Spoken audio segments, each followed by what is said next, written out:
So, into the drowning deep. Mira Grant, otherwise known as Shannon McGuire, penned this wordy novel in November of 2017. She did so through Orbit, the publisher, obviously. It falls somewhere between science fiction and horror. Lots of people are going to say it's of the fantasy genre, but I disagree. Nothing was explained by saying magic. Everything was scientifically grounded, and many concerted efforts were made to make it feel like it could really happen in our current world. That said, the hardcover is 448 pages long, and the audiobook is 17 hours and 15 minutes. Amazon presents it as book 1 of the Rolling in the Deep series. Nothing to do with Adele, as far as I know. As far as Mira's other work goes, she has written a whole lot to date. She is most known for the Newsflesh Zombie Apocalypse series, which I have not read. This is the first of her books that I have read, and I did so because I am drawn to deep water stories, flat out. So, what is it about? Well, it's about an ocean expedition to figure out what happened to a previous ship whose crew disappeared 7 years ago. Naturally, the majority of the story takes place above the Mariana Trench, which is basically the most terrifying place in existence. Now, not much happens in the trench itself, which I was bummed about. But anyway, the first ship managed to get a slaughter-by-mermaids scene on tape. So the second ship, the one the story revolves around, wants to confirm or disprove the footage. May I tell you what I think happened?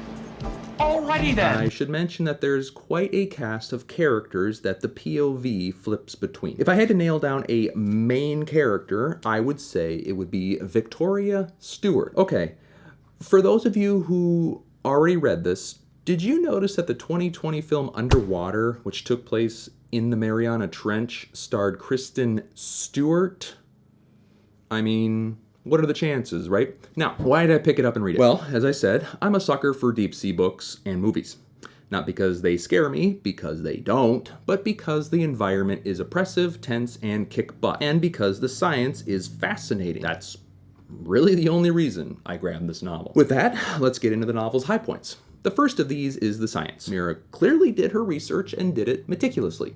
Even the fringe science was solid. Also, the slow burn sense of building dread was quality stuff. The characters, while not standout or especially unique, were mostly believable. Now, for the novel's low points, of which there were quite a few. The first of these, which got echoed in the book's reviews, was the wordiness.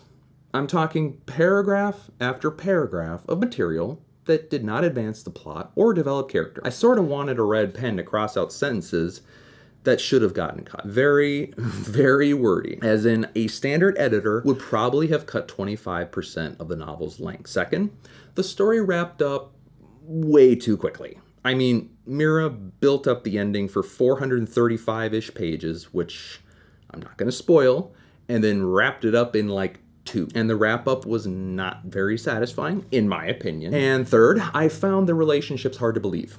These folks experienced the violent deaths of friends, and within like 24 hours, they're giggling and falling in love with someone.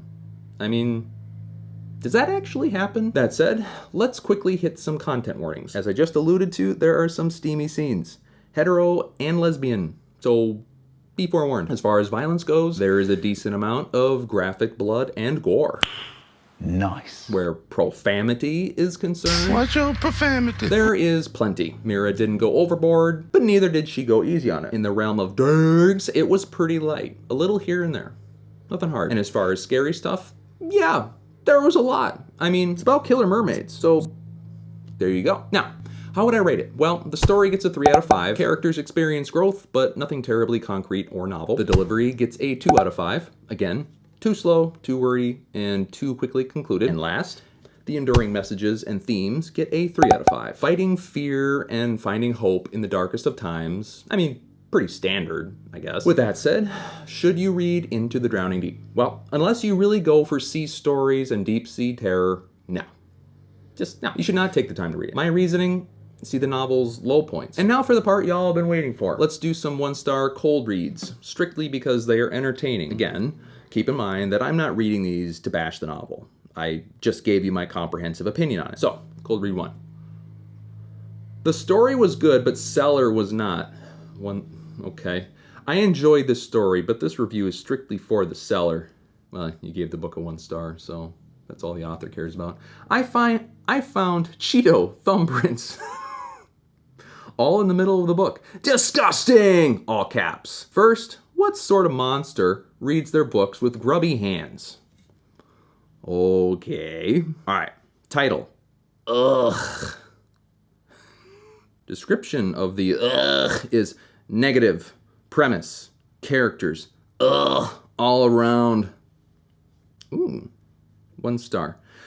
Too much preaching, not enough story. Big fan of the Newsflesh series and her Toby Day series written by her alter ego. This, unfortunately, is unbearably preachy and as a consequence, boring. Cool idea, but what a mess. At times it appears to have been written by a high school English class as a group project. Okay. It's not good. I'm sorry, the premise of this book excited me. Like, it did so many others, but the book itself is perplexingly bad. I made it halfway through before I had to put it down. It somehow manages to be plotting and boring despite being a book about hunting killer mermaids.